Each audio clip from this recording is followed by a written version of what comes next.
Snow fell gently outside the towering windows of the Wellington estate in Boston's most exclusive neighborhood, but inside, warmth radiated through every corner of the nursery. Two identical baby boys, barely 3 months old, lay peacefully in their matching mahogany cribs, watched over by their nanny, Mrs. Rose, a woman whose gentle hands and kind eyes had already become their greatest source of comfort. The nursery itself was a testament to the Wellington family's incredible wealth. Hand-painted murals of sailing ships adorned the walls, crystal mobiles sparkled overhead, and plush carpets from Persian markets cushioned every step. But Mrs. Rose didn't see any of that. She saw only her two precious charges, their tiny fingers curled into fists as they dreamed their afternoon dreams. "My sweet little ones," she would whisper, her southern accent soft as honey, "you're gonna grow up to be something special. I can feel it in my bones." She wasn't wrong, but not in the way most people would expect. While the twins' father, Richard Wellington R.I., was busy expanding his business empire across 3 continents, and their mother, Diana, flitted between charity galas and social functions, Mrs. Rose became their whole world. She was the one who noticed that the older twin had a birthmark shaped like a crescent moon behind his ear, while the younger one had a dimple that only appeared when he laughed really hard. Each morning, Mrs. Rose would arrive before sunrise, taking the bus from her modest apartment on the other side of town. She'd climb the grand staircase, her work bag containing simple treasures, a worn copy of children's stories her own kids had loved, homemade cookies wrapped in wax paper, and little crafts she'd made the night before to entertain the boys. The other household staff watched with a mixture of curiosity and concern as Mrs. Rose brought her own touch to the twins' upbringing. Instead of just letting them play with their mountain of expensive toys, she'd sit with them on the floor, teaching them to stack blocks while singing old gospel songs. During snack time, she'd ignore the imported organic baby foods in favor of her own applesauce made from fruit she'd carefully selected at the local market. "My grandmother always said food made with love tastes better," she'd tell the kitchen staff, who gradually came to respect her quiet wisdom. One particularly memorable day, when the twins were about 6 months old, their mother happened to pass by the nursery.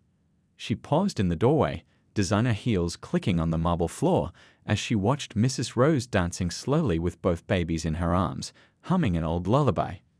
The scene struck something deep within Diana, a mixture of gratitude and perhaps a touch of jealousy, but she said nothing and continued on her way to another social engagement.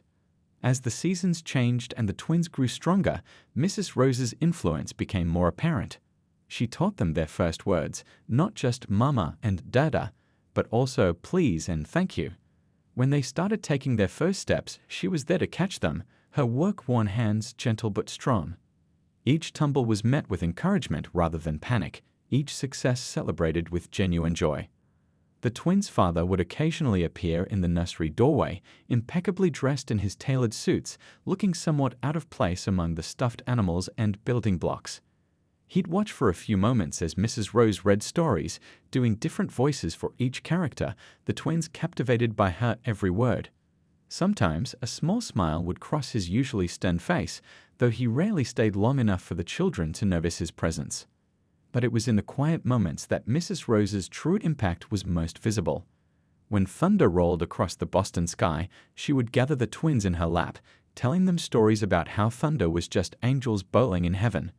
When they were fussy or couldn't sleep, she'd hum spirituals learned in her childhood church, her rich voice filling the nursery with peace. Every evening before leaving, Mrs. Rose would tuck the twins into their cribs with the same ritual.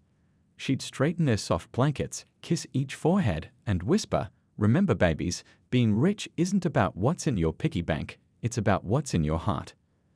The twins were too young to understand the words, but somehow they understood the love behind them.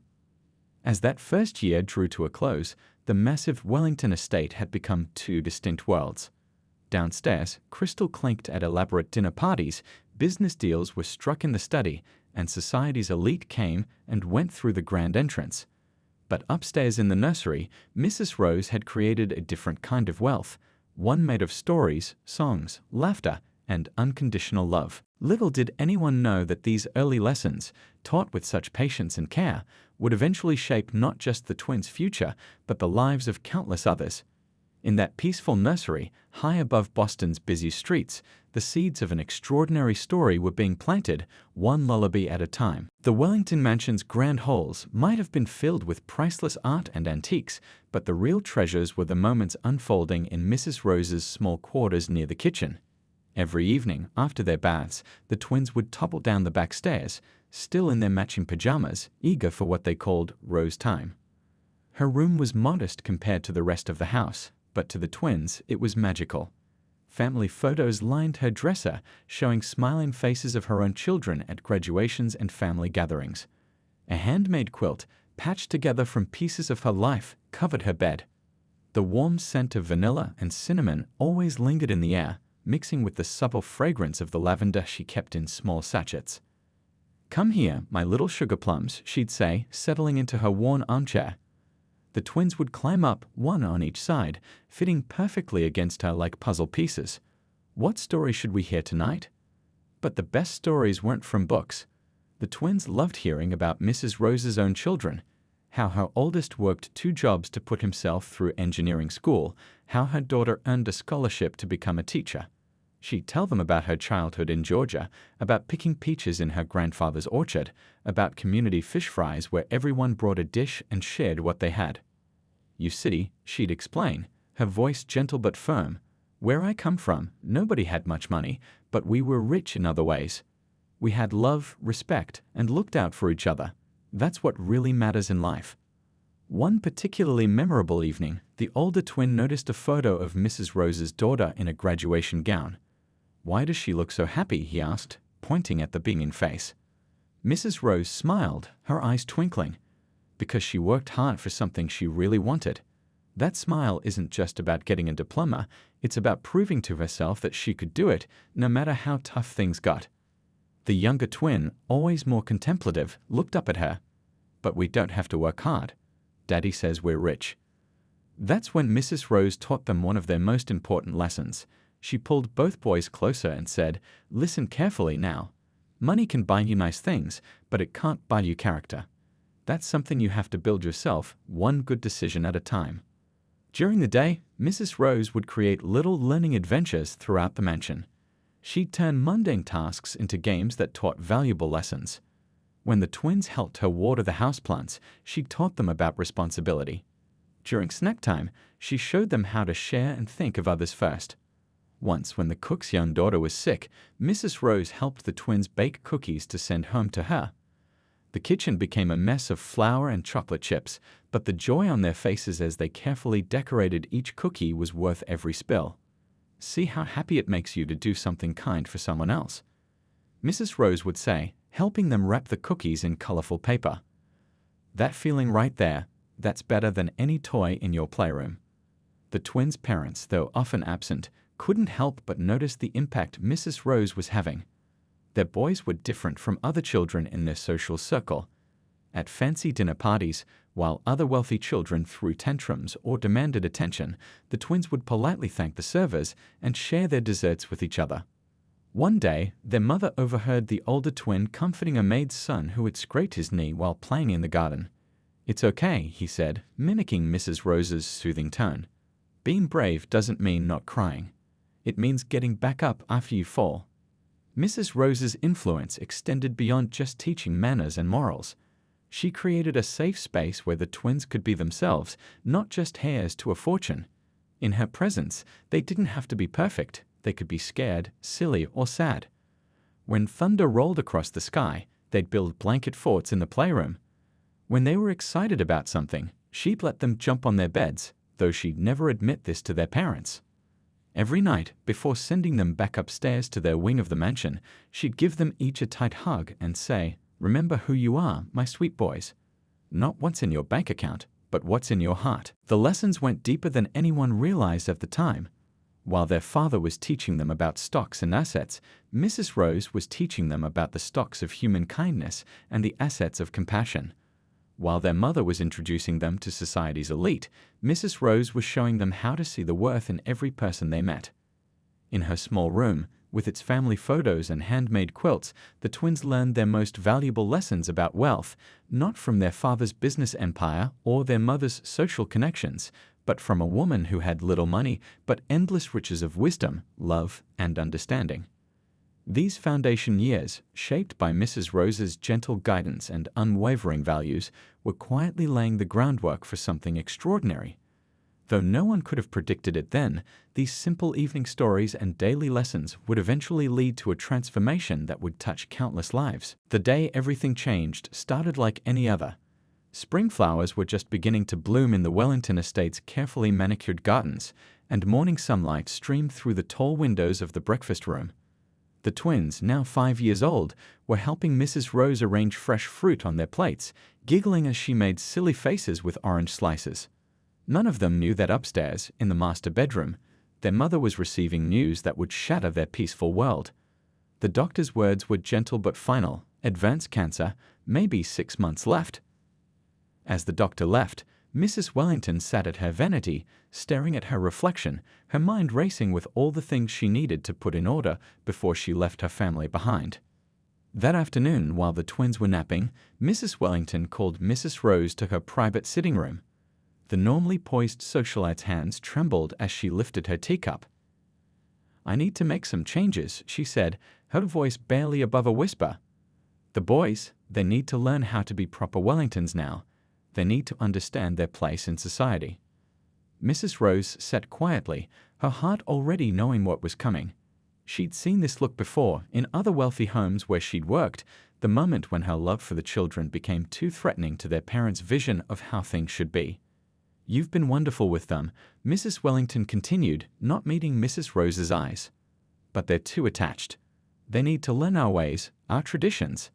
I want them to remember me teaching them these things, not—" She left the sentence unfinished, but its meaning hung heavy in the air.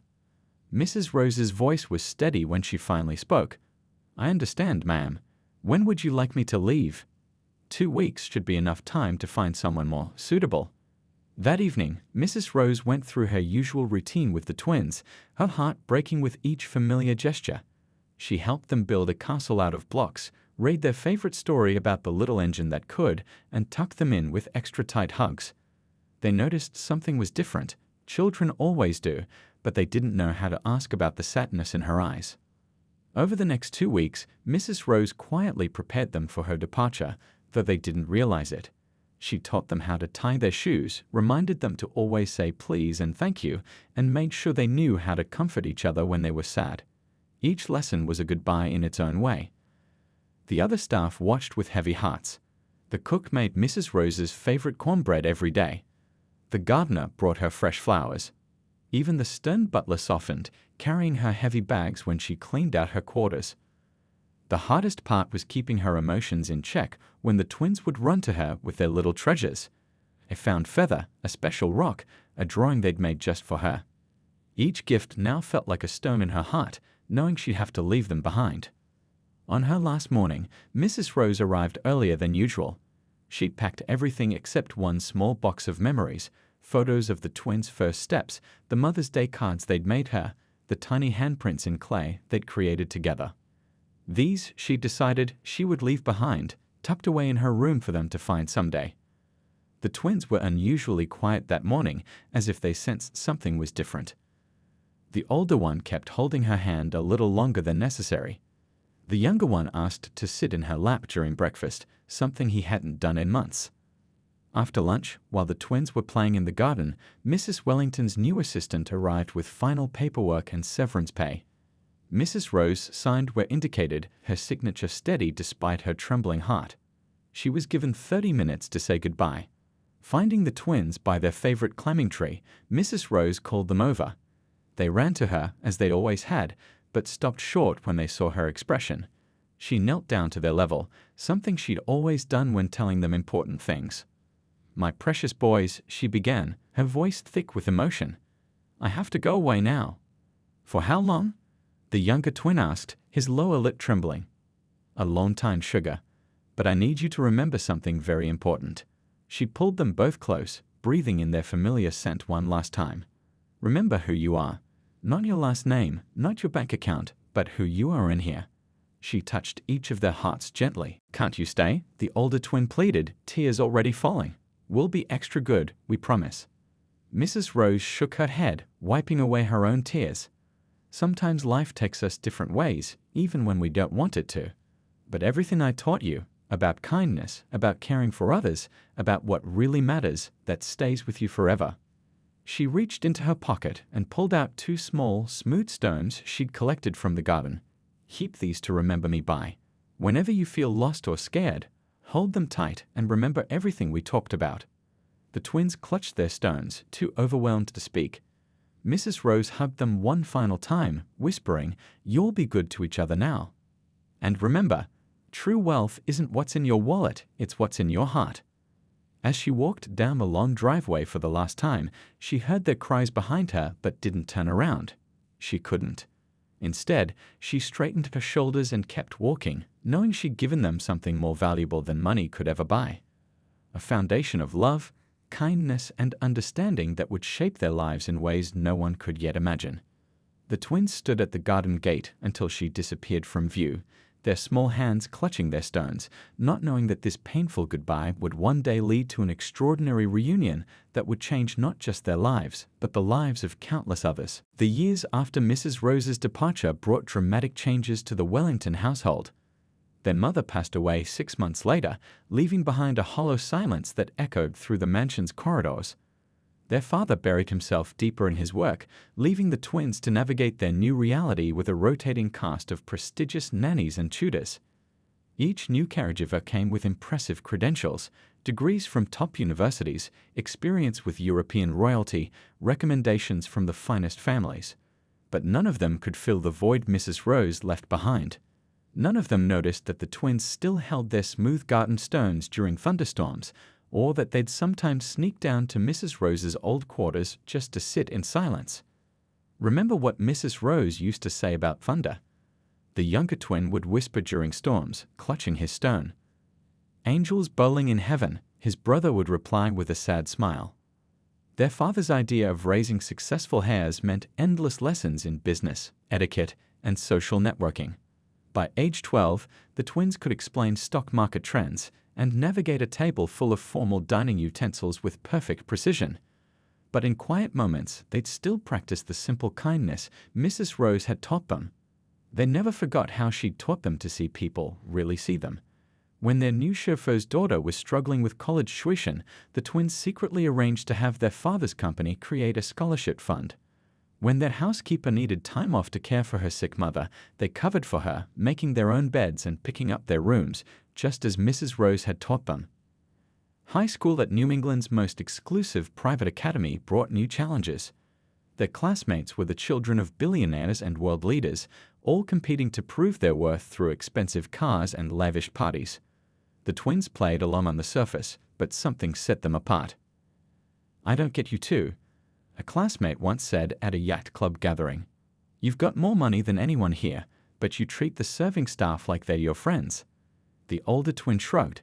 "Someone very special once taught us that character isn't about what you have, it's about how you treat people." Their father noticed their different approach to life, but interpreted it as a clever business strategy. "Brilliant networking," he'd say, watching them chat easily with everyone from janitors to CEOs. "Making connections at every level. That's how you build a strong corporation." But it wasn't strategy, it was simply living out Mrs. Rose's lessons. When they turned 16, instead of asking for sports cars like their friends, they requested that their birthday money be used to start a small foundation supporting educational programs for service workers' children. Their father saw it as good PR. They saw it as honoring the woman who'd taught them the true meaning of wealth. College at Harvard brought new opportunities and challenges. While their peers focused on partying and networking, the twins excelled in both business and humanitarian courses. Their unique perspective, combining sharp business acumen with genuine compassion, caught their professor's attention. "You have an unusual approach to business ethics," one professor commented after the older twin presented a case study. "Most students focus purely on profit margins, but you consistently find ways to benefit both the company and its workers."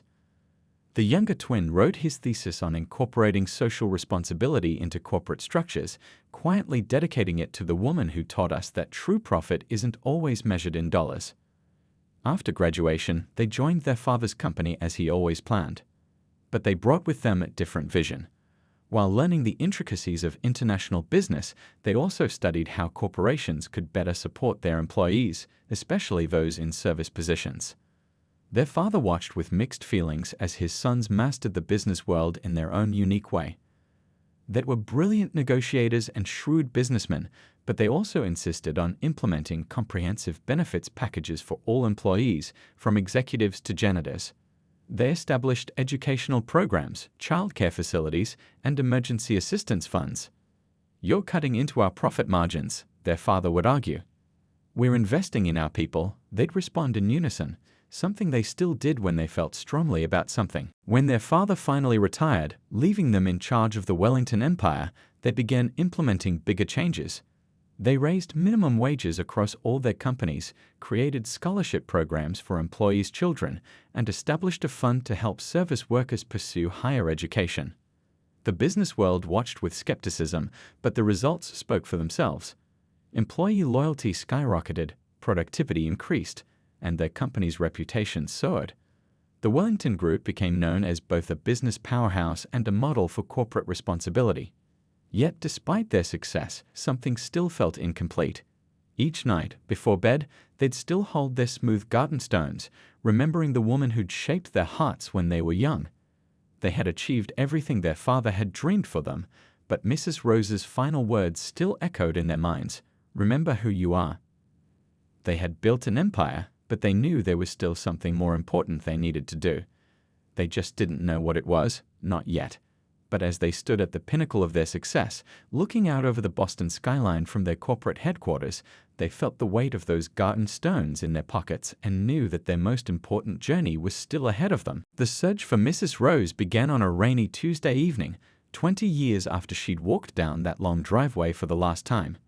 The twins sat in their father's old study, now theirs, surrounded by the dark wood paneling and leather-bound books that had witnessed so many business deals. "Do you still have yours?" the older twin asked, pulling out the smooth garden stone from his pocket. His brother nodded, producing an identical stone worn smooth from years of handling. "Every day." "I was thinking, it's time we found her." They started with what little they knew. Mrs. Rose had worked for their family for 5 years. She was from Georgia. She had children of her own who were in college at the time. It wasn't much to go on after 2 decades, but the twins had resources their younger selves couldn't have imagined.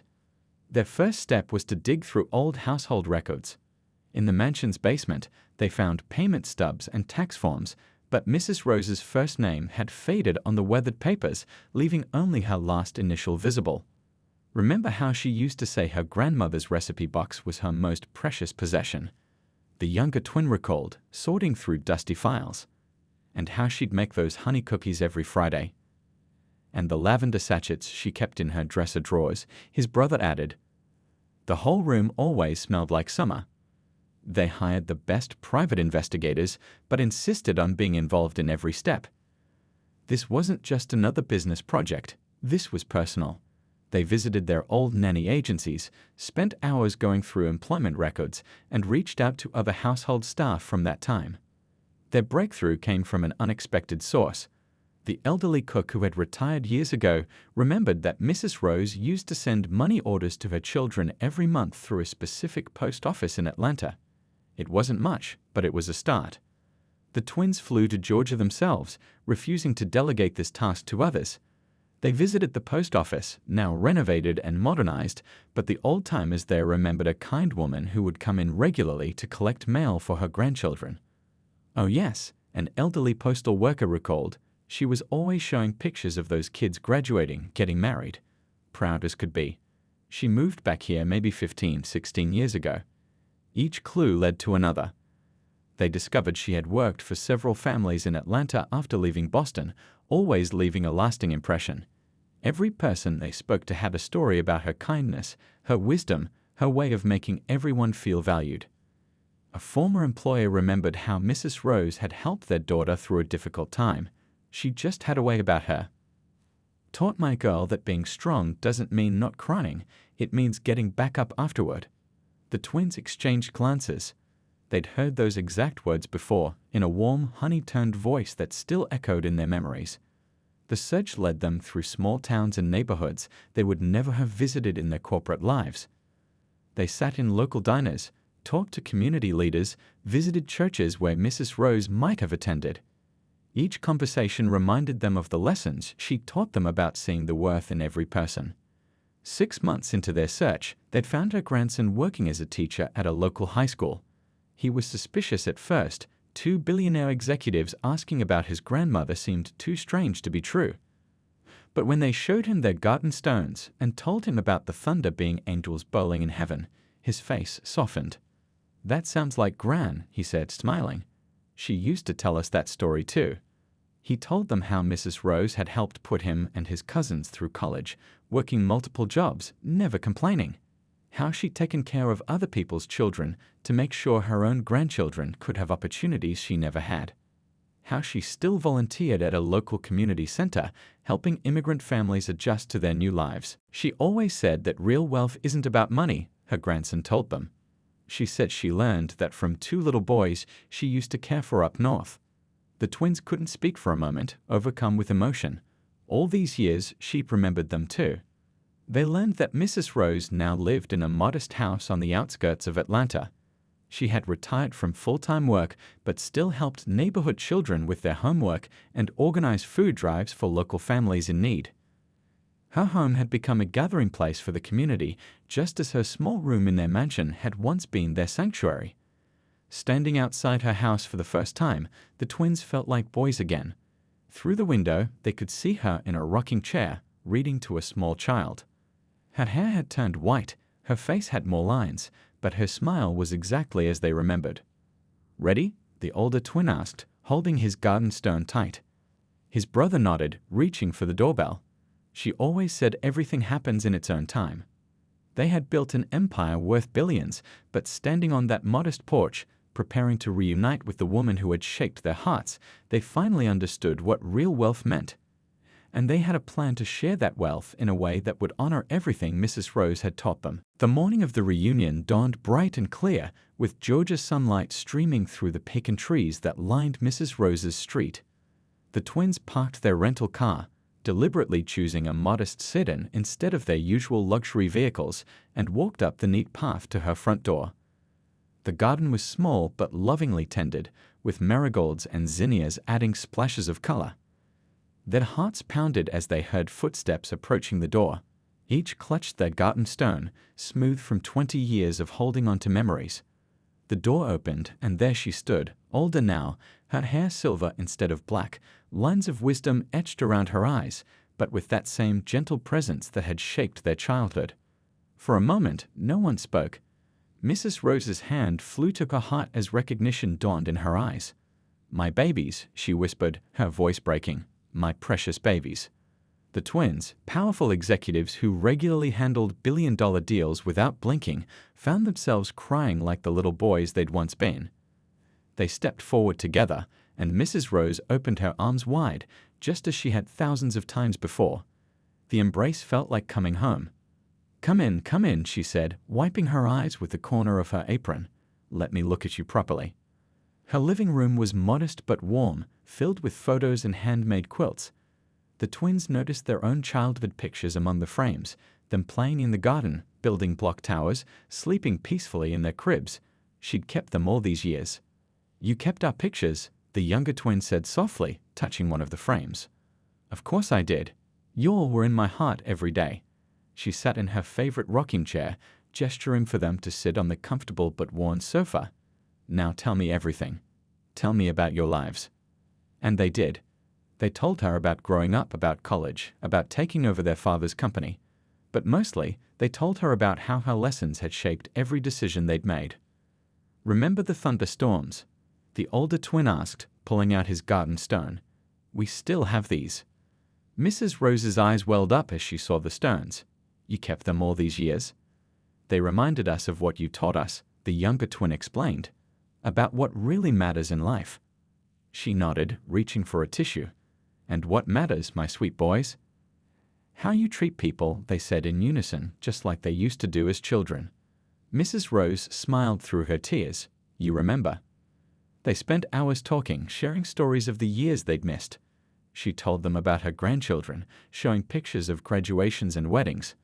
They learned that she continued working as a nanny for several more families, touching more lives with her wisdom and love. "Every child I cared for got a piece of my heart," she said, "but you too were special. You taught me as much as I taught you." The twins looked surprised. "We did?" "Oh yes. You showed me that love doesn't care about bank accounts or social status. It just is." She leaned forward in her chair. "Now tell me the truth. What really brings you here after all these years?" The older twin looked at his brother, who nodded. "We want to thank you," he began, "not just with words, but with action. We want to help other people like you, people who spend their lives caring for others' children while trying to provide for their own." Mrs. Rose listened as they explained their idea for a foundation, her eyes growing wider. But when they mentioned the amount they planned to commit, she held up her hand. "Now wait just a minute," she said, using the tone they remembered from childhood. The one that meant she had something important to say. "Money's not everything. What's your heart telling you to do?" The younger twin smiled. "Our heart is telling us to make sure other nannies and caregivers don't have to choose between caring for others' children and providing for their own. We want to help them get education, healthcare, retirement savings, everything you deserved but never got. And we want you to help us," the older twin added. "We need your wisdom to make sure we do it right." Mrs. Rose rocked quietly for a moment, considering. Then she stood up and walked to her kitchen, returning with a familiar cookie jar. "First, have a cookie. Then we'll talk about how to make this dream of yours work." The cookies tasted exactly as they remembered, sweet and warm, made with love. As they sat there, sharing cookies and memories in Mrs. Rose's cozy living room, the twins felt a circle completing. They weren't just successful businessmen anymore, and she wasn't just their former nanny. They were family, bound together by love that had survived 20 years of separation. As afternoon turned to evening, neighbors started dropping by, curious about the fancy car parked outside. Mrs. Rose introduced the twins proudly, not as billionaire executives, but simply as "my boys." Each visitor had a story about Mrs. Rose's kindness, how she'd helped during hard times, taught their children to read, or simply been there when they needed someone to talk to. "See," she said after everyone had gone home, "this is real wealth. Having people who care about you, being able to help others, making a difference in your community. You understand that now, don't you?" The twins nodded, emotion thick in their throats. They did understand, thanks to her. And they were about to show her just how well her lessons had taken root. 1 year after their emotional reunion, Mrs. Rose stood in front of a renovated historic building in downtown Atlanta, her hands shaking slightly as she held the large ceremonial scissors. The twins stood beside her, beaming with pride as hundreds of people gathered for the opening of the Care Workers Foundation headquarters. "Are you ready?" the older twin whispered. Mrs. Rose nodded, tears glistening in her eyes as she cut the ribbon. Applause erupted from the crowd. A mix of corporate executives, local community members, and most importantly, dozens of nannies and caregivers who had already been helped by the Foundation's initial programs. Inside, the building was a perfect blend of professional and welcoming. The twins had insisted on making it feel like home, incorporating elements that reminded them of Mrs. Rose's cozy quarters from their childhood. Comfortable sitting areas featured rocking chairs, similar to the one she used to read them stories. The walls were decorated with quilts made by local artisans, and the air was filled with the smell of freshly baked cookies from the building's cafe, which would provide job training for caregivers' children. The main lobby featured a wall of photographs telling Mrs. Rose's story, from her early days as a young nanny to her current role as the Foundation's heart and soul. But it wasn't just her story. Alongside these photos were pictures and stories of other caregivers who had touched lives while struggling to support their own families. This foundation, the younger twin announced during the opening ceremony, isn't just about giving money. It's about recognizing the true value of those who dedicate their lives to caring for others' children. The Foundation's programs were comprehensive, designed with input from Mrs. Rose and other experienced caregivers. There were scholarships for caregivers and their children, emergency assistance funds, healthcare benefits, and professional development opportunities. But more than that, there was recognition of the dignity and importance of their work. One of the first recipients, a nanny who had worked for 30 years while putting her own children through college, spoke at the ceremony. For the first time, she said, her voice trembling, someone sees us, really sees us, and understands what we give of ourselves. Mrs. Rose sat in the front row, clutching her tissue, watching as her simple lessons about love and worth transformed into something bigger than she could have imagined. The twins had taken everything she taught them about true wealth and turned it into a force for change. The foundation's impact grew quickly. Within months, they had helped hundreds of caregivers pursue their dreams while continuing their important work. One woman finally finished her nursing degree after 15 years of night classes. Another was able to get proper medical treatment for her chronic condition. A group of nannies started their own childcare cooperative supported by the Foundation's business development program. But the most powerful moments were the small ones. Like when Mrs. Rose led support group meetings in the building's community room, sharing her wisdom with a new generation of caregivers. Or when the twins would visit and find her in the children's reading room, surrounded by little ones just as they had been, teaching them that thunder was still angels bowling in heaven. 6 months after the opening, the Foundation hosted a special dinner honoring longtime caregivers. Mrs. Rose was surprised to see many familiar faces, including several of the children she had cared for over the years, now grown with children of their own. They had all come to celebrate her and the ripple effect of love she had started. "You see," she said in her speech that evening, her voice strong despite her tears, "love multiplies. Every child you care for carries a piece of your heart with them, and they pass that love on to others. That's how we change the world, one heart at a time." The twins watched from the side of the stage, still holding their garden stones in their pockets. They thought about how a simple act of kindness, a nanny taking time to teach 2 privileged boys about what really matters, had grown into something that would touch thousands of lives. The Foundation continued to grow beyond Atlanta, opening branches in other cities. Each location maintained the same principle, that true wealth isn't measured in dollars, but in how many lives you touch. They created advocacy programs to improve working conditions for caregivers, established retirement funds, and worked to change how society values care work. 1 year turned into 2, then 3. Mrs. Rose, though slowing down, remained the Foundation's guiding light. She insisted on personally meeting every caregiver who came through their doors, sharing her story and listening to theirs.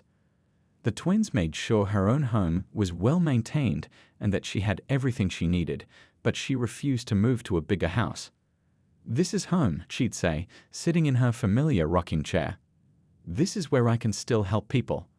On the Foundation's 3rd anniversary, they unveiled a new initiative, the Mrs. Rose Scholarship Program, providing full college scholarships to caregivers' children. At the announcement ceremony, Mrs. Rose saw how her simple lessons about love and worth had multiplied beyond anything she could have imagined. "When I was teaching you boys about true wealth," she said to the twins afterward, "I never dreamed it would turn into all this." "We never forgot what you taught us," the older twin replied, holding his garden stone, "about seeing people's true worth. About how real wealth is measured in love, not money," the younger twin added. Mrs. Rose smiled, looking out at the room full of people whose lives had been changed by the Foundation.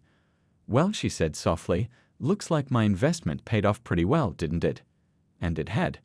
The 2 little boys who once sat in her lap listening to stories had grown into men who understood that true success isn't about what you have, but what you give.